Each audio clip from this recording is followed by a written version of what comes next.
kanya-kanya ring gimmick sa iba't ibang lalawigan para sa pagdiriwang ng Kapaskuhan. Yan ang tinutukan ni Lala Roque. Tila nasa Itbulaga ang mga taga-Abukay Bataan.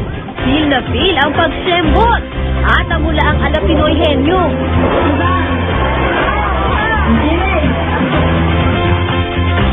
May gimmick din ang mga chikitig. Ang mga ito, bahagi ng programa sa pag-iilaw ng 30 talampakang Christmas tree ng Abukay.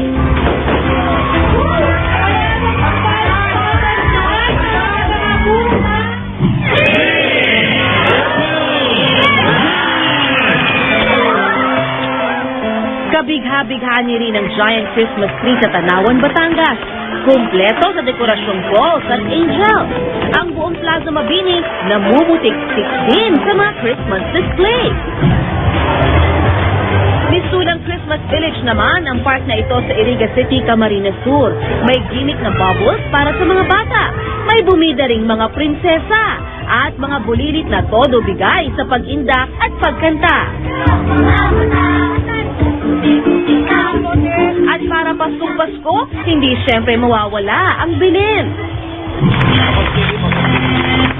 Agaw pansin naman ng aerial acrobat na ito na bumida sa Christmas program sa Dumaguete City, Negros Oriental. Meron ding caroling.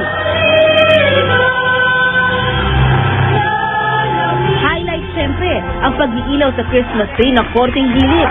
Ang bituin sa tuktok nito, umiikot. Para kumpleto ang saya, meron pang aginaldo. Sa kauswagan Lanao del Norte na napuruhan noon sa Masbakan, dama na rin ang Kapaskuhan.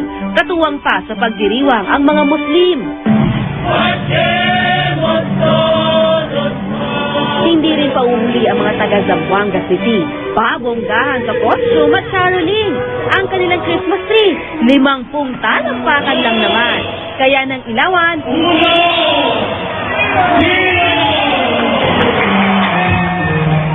talaga namang nagniningning ang Plaza Pershing. Lala Roque, nakatutok, 24 oras.